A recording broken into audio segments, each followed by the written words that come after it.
a pleasure to be back in Jersey. We don't say that.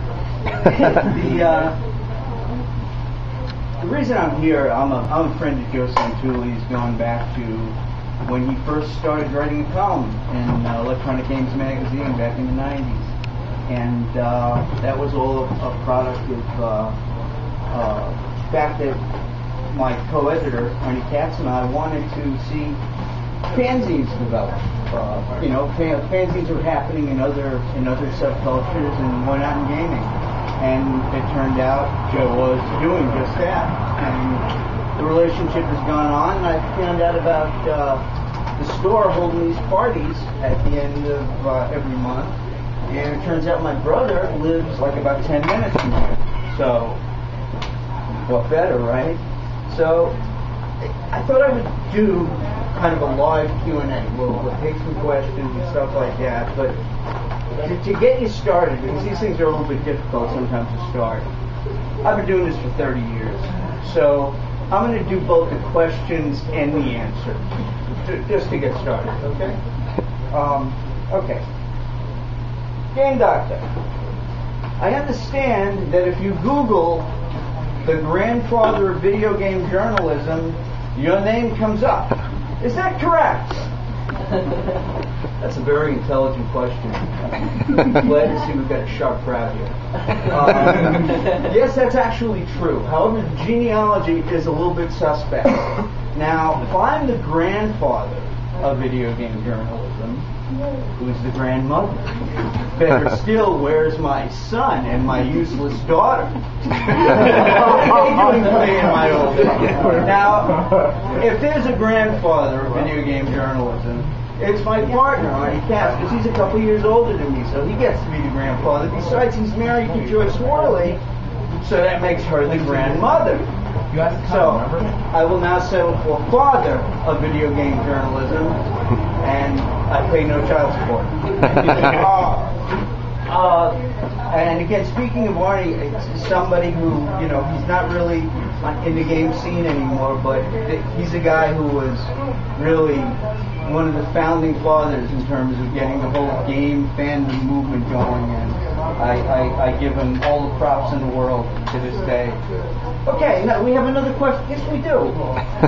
Game Doctor, do we really need a new version of John Madden football every freaking year? Another excellent question. We're on a roll here, folks. We don't. The fact is that in the days when computer games dominated, you would produce a sports game, and then for the next 2 or 3 years, you'd just sell player discs, with the new players on the right teams and the right stats and everything else, and but in the cartridge world, you couldn't do that. But when the cartridge world became the disc world, they could do it. I mean, there's no reason that EA has to sell you an entirely new John Madden football every year. It can sell you the player discs, but they don't do that. They don't do that because they like to make money by selling you entirely new games. And what they do to make them new, other than having players on the right team, is to give you new features and things like the biorhythms of the players for that day might affect their performance, or somebody got busted, beating his wife. What kind of crowd do you want? Do you want a soccer crowd? A brawl's going to break out in the middle of the game? These silly things that they add on for no reason at all. And I do not understand why they do it, but they continue to do it. I'm really sorry about that. We have another question. Yeah, one more? Okay. Game Doctor, how frank were you in your book, Confessions of the Game Doctor, published by Berlinta Press, Lenny Herman, publisher? Frankly, I'm insulted by that question. I was totally frank to the point where I figured, hey, if I'm going to write a book called Confessions of the Game Doctor, and I'm not going to be straight, what's the point, So, as a result, there are a lot of embarrassing stories in this book. And if you buy a copy, I will sign it tonight. There's a lot of fun stories, including the time Arnie Katz stood up in the middle of an awards dinner in which we were giving an award to Activision and gave Jim Levy the finger because he mispronounced the name of our magazine. And then there was a time where I got called out on a house call. A woman had just gotten a computer for Christmas. This was back in the 80s, before when people's ideas of what computers did basically came from Star Trek. And she had her computer set up and it was plugged in and it was beeping little cursor, MS-DOS cursor up there, and she says, it doesn't work. I said, what do you mean? She sits down and she types in, what is my name? Hits enter.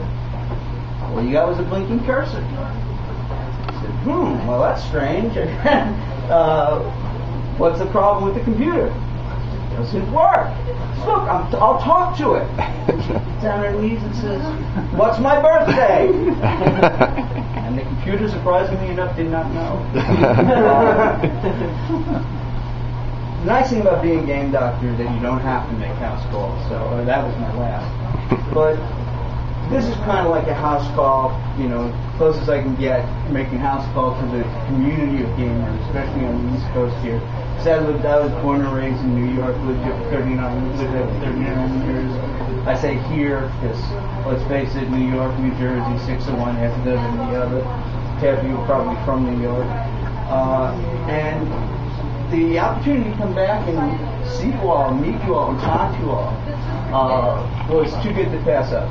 And now what I'd like to do is actually take real questions from, and, by the way, before I forget, you got a gentleman over here who you should also check out, Eric Totten, who is a game developer for Faramix. They've got a new game out on a PC called Celzine that you should definitely check out.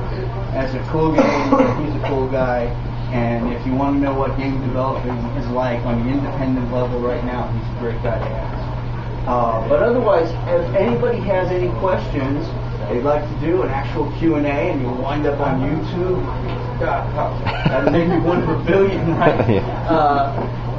I'd love to take questions. Anybody have any questions?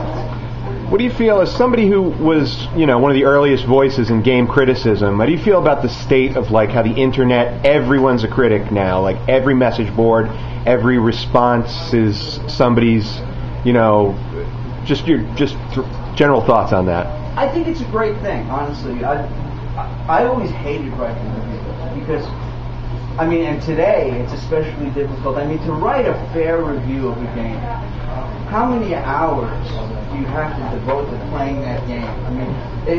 There are a lot of people who believe that you shouldn't be reviewing a game if you haven't played through every level of the game and played to the very end. They feel you're not qualified to do that.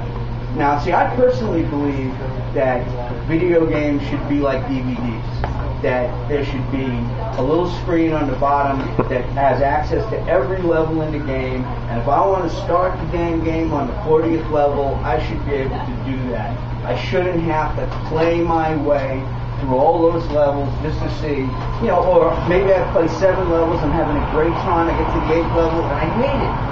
And I don't go any further. I'm going to stop there, and my experience is going to end. So, I wish they'd give access. But as a result, I think some of the best reviews you get are going to be on game sites where people are willing to sit down and play for 40 hours or 80 hours or however many hours it takes to really get into, what the game is all about. The reviewers who get paid, people like me, the last thing we want to do is, when you get paid for a review, if you're lucky, maybe $300 and 40 hours work, not so much, unless you really love the game. I think it's great. I think we get more opinions. I think we get more diversity, but I think it's easy to find a consensus.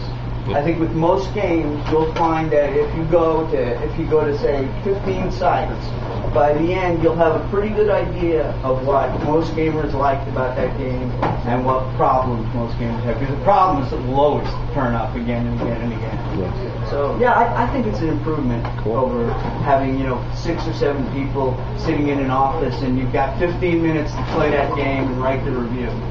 It led to a lot of reviews with numbers.